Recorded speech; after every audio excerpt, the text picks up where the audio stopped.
الحمد لله رب العالمين ثم الصلاة والسلام على رسول الله جماعة مسلمين لكوري أتلوبيري السلام عليكم ورحمة الله وبركاته أيما يا من الإسلام ẹ dákun ẹ jẹ́ àròríwò sírí ìṣẹ̀lẹ̀ kan tí ń ṣẹlẹ̀ lágbègbè wa. Òun náà ni bí tí a ṣe ń ṣe ìgbéyàwó lọ́jọ́ tìní. Ẹni lágbára ń ṣe ìgbéyàwó aláriwo, ẹni ò tún lágbára náà bákan náà òun náà ó fẹ́ ṣe ìgbéyàwó aláriwo. Ìgbéyàwó aláriwo tá wá ń ṣe ìwà ń dá àwọn wàhálà kan kalẹ̀ sínú society wa. Tó bá rí bẹ́ẹ̀, àkọ́kọ́ náà ká ṣe ìgbéyàwó súnà Ànábì ni. Nítorí Ànábì wa Muhammadu sallallahu alayhi wa sallam òun ló jẹ́ pé wà wípé kí ni an-nikahu sunnati faman lam ya'mal bi sunnati falaysa minni. Ká ṣe ìgbéyàwó ìlànà èmi Ànábì ni. Ẹni bá wá kọ̀ lẹ́yìn ìgbà tí zaatulin, lẹ́yìn ìgbà tó ṣe wípé ó ti dàgbà, ó ti ń bẹ nípò ẹni tó ṣe wípé ó yẹ kó ṣègbéyàwó tí wọ́n ń kọ̀ ò tí ó ṣègbéyàwó kì í ṣe lára àjẹmí Ànábì. Gbogbo àná láti mọ̀ wípé ká ṣègbéyàwó nǹkan dáadáa ni. Àmọ́ tá bá fẹ́ ṣègbéyàwó wa, ẹ dákun ẹ jẹ́ á bẹ̀rù Ọlọ́run ọba. Ẹ má ṣe jẹ́ ká máa ná iná pa, ẹ má ṣe máa jẹ́ ká máa ṣeun ká máa ná iná pa débi wípé ń kọjá normal lọ́hun tó yẹ ká ná ń kọjá rẹ̀ lọ.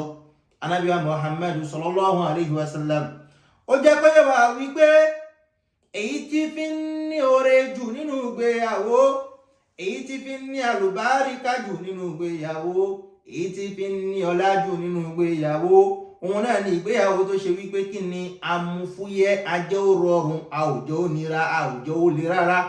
Ẹ̀yàn máa yá mi nínú ìsìlámù tó bá wá rí bẹ́ẹ̀, ẹ dákun ẹni bá náwó ó nẹ́tọ̀ọ́ fún wípé kó náwó gidi gan kó fi ṣe ìgbéyàwó. Ìwọ tó wà ní kí ló wá mú ọgàn tó fi lọ yíyàwó tó ń jẹ gbèsè fi ṣe ìgbéyàwó? Kí ló dé? Ẹ jẹ́ á tún bẹ́ẹ̀ ṣe. Àwa táwa ń náwó náà gangan àlà ń bẹ níbẹ̀ fún wa tá a gbọ́dọ̀ kọjá rẹ̀. Ọlọ́run ọba ò nífẹ̀ẹ́ sí gbogbo ẹni tí máa ń ná iná àpà. Ọlọ́run sọ fún wa, a'udhu billahi minash shaitanir rajim.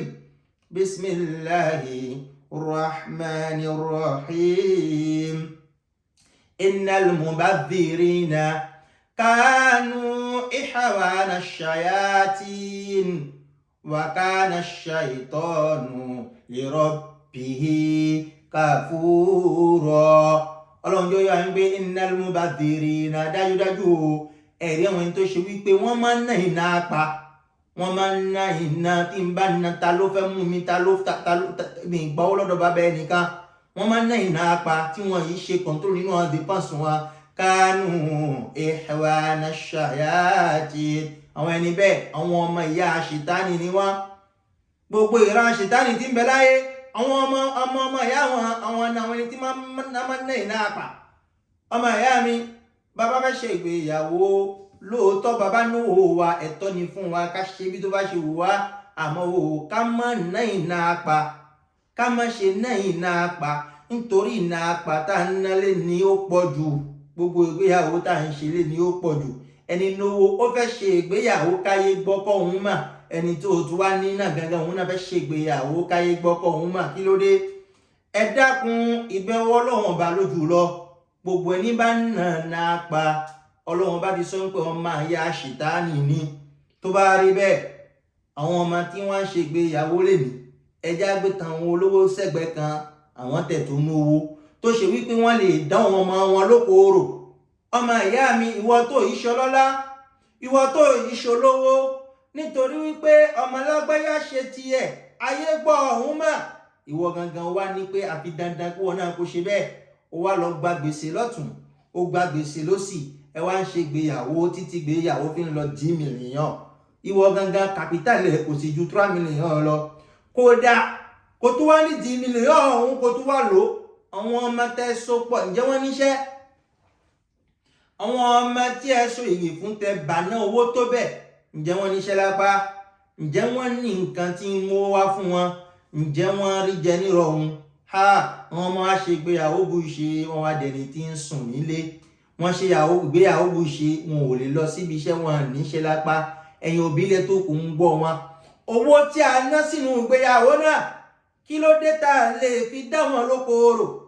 Owó tá a ná sínú ìgbéyàwó náà, kí ló dé tá a lè fi ràn wọ́n lọ́wọ́? Owó tó tówó tá a ná sínú ìgbéyàwó náà, kí ló dé tá a lè fún wọn nínú ẹ̀wò káwọn náà kàn fi dẹni ara wọn? Àwa torí kí ayé bá lè mọ̀ wípé a ṣe náwó, àwa ń bawó jẹ́. Àtorí káyé bá lè mọ̀ wípé àwa la ṣe gbéyàwó, la sọmọ náà lé ọkọ, àwa ń bayé jẹ́, à ń bawó jẹ́, à ń bà náà owó. Àbáwá parí ìgbéyàwó bù ṣe, àwọn ọmọ ẹbí wa ń pa wọn nínú ilé. Ẹ dákun ẹjá bẹ̀wò Ọlọ́run ọba, nǹkan tí ò dá ní. Àjàṣẹ́ lọ́jọ́ tèmi ohun tá à ń ṣe jùlọ nìyẹn. Ẹjá yára wa lọ́pọlọ ká padà sẹ́yìn. Owó tá à ń kó lè gbéyàwó ẹjá dínkù díẹ̀. Kákó fún wọn ọmọ kán bá lè jẹ ní ara wọn. Kákó fún wọn ọmọ kán bá lè ṣe business ara wọn. Lẹ́yìn tóbi nìyẹn, àwọn ọmọ ẹjẹ́ kiri tiwa náà kó pé. Lọ́jọ́ tèmi pípọ́nù ọmọ obìnrin wọn ò fẹ́ ẹni tó wà láfíríkà mọ́. Wọ́n rí ọkọ gidi tó yẹ kán fẹ́. Wọ́n rí ẹni tó ṣe wípé ó níṣẹ́ gidi lápá, tó ṣe wípé ń gbìyànjú ni, nítorí pé kò tí ì kọ́lé, nítorí pé kò ní mọ́tò, nítorí pé kò lè máa fún ní 100,000 ní chaque mois kàbí par semaine. Ó wá ń dúró de àfi kó nọ́kọ l'Amẹ́ríkà, àfi kó lọ́kọ nílùú òyìnbó nítorí ó fẹ́ ṣe ìgbéyàwó ńlá. Ìgbéyàwó tá à ń ṣe náà, tá à ń bà náà owó, nǹkan tí ń dálẹ̀ nìyẹn. Àwọn ọmọ wa lóbìnrin, àwọn àbúrò wa lóbìnrin, àwọn ẹ̀gbọ́n wa lóbìnrin, àwọn ọ̀rẹ́ wa lóbìnrin, wọ́n ríyàn gidi tó lè tọ́jú wọn tí ó mọ valeur wọn láfíríkà, àmọ́ wọn ò fẹ́ mọ́. Àwọn gbogbo wọn náà fẹ́ wọ ọkọ tó wà nílùú òyìnbó nítorí wọ́n fẹ́ ṣe ìgbéyàwó aláriwo. Wọ́n fẹ́ kàn wọ́n ṣe ìgbéyàwó káwọn èèyàn kan dé kó ní Paris, kan dé kó ní Canada, kan dé kó ní Germany, kan dé kó lá Amẹ́ríkà, kan mọ́ wá múlé 120,000 200,000. Ẹ̀bẹ̀ wọ Ọlọ́run ọba. Ẹ̀yin ọmọ ìyá mi lóbìnrin, ọdún ń lọ lórí yìnyín. Bẹ́ẹ̀ bá ti nọ́kọ yín nílé, ẹ mójútó, ẹ bá sowọ́pọ̀ kẹbẹ́ Ọlọ́run ọba, kọ́lọ́run kó kwárìsìkì tẹ̀yìn náà. Àmọ́ ó wá torí Matthew Vu, ó wá torí show tí Almayen, ó wá torí show tí vacancy ó wá ṣe pé bẹ́ẹ̀ ni irọ́ ní ń tàn ọ́ ni. Kò lè kówó fún ọ, kò lè dé ẹ lókoòwò, kò lè respecté ẹ, kò lè dùn wọ́n nínú. Show tó fẹ́ ṣe náà ló ti ṣe. Tán bá wá gbé yín fún 2 semaines 3 semaines vacances, wọ́n padà já yín jùlẹ̀. Ẹ dákun ẹ fi ṣìnà sílẹ̀. Ẹ lọ márì nítorí ẹ ti dàgbà. Ẹni tẹ́ bá rí tó ṣe tán láti ṣe dáadáa pẹ̀lú yín, ẹ fẹ́ onítọ̀hún. Ẹ má máa retí pé àfi dáadáa kẹfẹ́ ni tó wà nílùú òyìnbó. Ó lè wà nílùú òyìnbó, ẹ̀yin ò túmọ̀ sí wípé ibẹ̀ ni oore rẹ wà. Ẹ̀yin ò túmọ̀ sí wípé ibẹ̀ ni ayọ̀ rẹ wà. Ẹ̀yin ò túmọ̀ sí wípé òun ni ẹni tí ó ṣe dáadáa fún wọn. Ẹni tó bá rí láfíríkà náà, tó jọkùnrin tó dáa, tó nẹ́sìn, tó níṣẹ́ lápá, ẹ sowọ́pọ̀ owó kẹmọ́ wá bẹ Ọlọ́run ọba lórí ẹ̀. Lọ́jọ́ tèmi, nítorí àwọn ìgbéyàwó tá à ń ṣe láṣejù, tá à ń ná iná apá, tá à ń ná owó, tá à ń náwó dànù, pípọ̀nù obìnrin wọn ò ṣe tán láti fẹ́ àwọn ẹni tó wà láfíríkà mọ́. Àwọn ẹlòmíín gan, wọ́n kọ̀ wọ́n sílẹ̀, wọ́n fẹ́ bá aráàlú òyìnbó lọ. Nítorí kí ni bí ta ṣe ń ṣe ìgbéyàwó ni ẹjá túnbẹ̀ ṣe. Ẹ dákun ẹ̀yin ìyá wa, a bá ń ṣe ìgbéyàwó ká máa dìnáwó náà kù díẹ̀díẹ̀, ká wọ́n máa ṣe iná apá. Nítorí gbogbo ẹni bá ná iná apá, Ọlọ́run ọwọ́ bínú sí wọn. Gbogbo ẹni bá ní iná apá lọ́kàn ìbáwí, lọ́kàn àgbákò lọ́dọ̀ Ọlọ́run ọba. Gbogbo ẹni bá ná iná apá lórojọ́ níwájú Ọlọ́run ọba. Èyàn ò bá jẹ́ díẹ̀ ta ní ká pe ara wa, ká pe àkíyèsí ara wa lé lórí. Tó bá rí bẹ́ẹ̀, ìgbéyàwó ta tó wá ń ṣe ẹ dákun ẹjá ṣọ́ra, bí ó jẹ́ bẹ́ẹ̀ yóò padà wọnú ẹbọ. Nítorí nínú àwọn kéékèèké ẹbọ òun ni àríyá òkè ṣe ń bẹ kárí mi. Gbogbo ẹni bá ń ṣe ìgbéyàwó, òun náà ni gbogbo wa sì ń ṣe kárí mi la fi ń ṣe. Ẹjá fura ká má bàa jí sọ́fìn ẹbọ. Nítorí nínú àwọn kéékèèké ẹbọ ni àríyá òun bẹ. Tó bá rí bẹ́ẹ̀ yẹn máa yá mi, díẹ̀ ta sọ fún ara wa, ẹjá ronú lé lórí, ká sì wá túnbẹ̀ ṣe. Ọlọ́run kó ràn wá lọ́wọ́. Chers frères et sœurs d'Islam, aujourd'hui nous allons nous interpeller sur un fléau qui gangrène notre société aujourd'hui. C'est le mariage budgétivore. le mariage à outrance, le mariage au cours duquel on fait du gaspillage. Chers frères et sœurs en islam, se marier, c'est une sunna de prophète Muhammad sallallahu alayhi wa sallam. C'est autorisé, c'est permis. Mais quel genre de mariage? Juste parce qu'on veut se marier, on dépense exagérément. L'exagération n'est pas permis en islam. Le gaspillage n'est pas permis en islam. Car quiconque gaspille, Allah a dit que celui-là est parmi les shayatines. Il est frère des shayatines, du diable. D'accord? Chers frères et sœurs en islam, le frère Mohammed sallallahu alayhi wa sallam nous dit, le meilleur des mariages, d'accord? Le meilleur des mariages, c'est le mariage qui a été facilité. Ce n'est pas le mariage qu'on fait avec beaucoup de tapage, non. Ce n'est pas le mariage qu'on veut faire coûte que coûte à outrance. Il y a des gens qui ont leurs moyens, ils ont les moyens pour pouvoir le faire. Alhamdulillah, dépensez, soyez en joie, mais n'exagérez pas. Mais il y en a qui n'ont pas du tout les moyens, mais ils sont prêts à s'endetter pour se marier. Qui nous a demandé ça? Personne. L'islam ne nous demande pas ça. Aujourd'hui, tout le monde veut avoir un mari qui est à l'extérieur.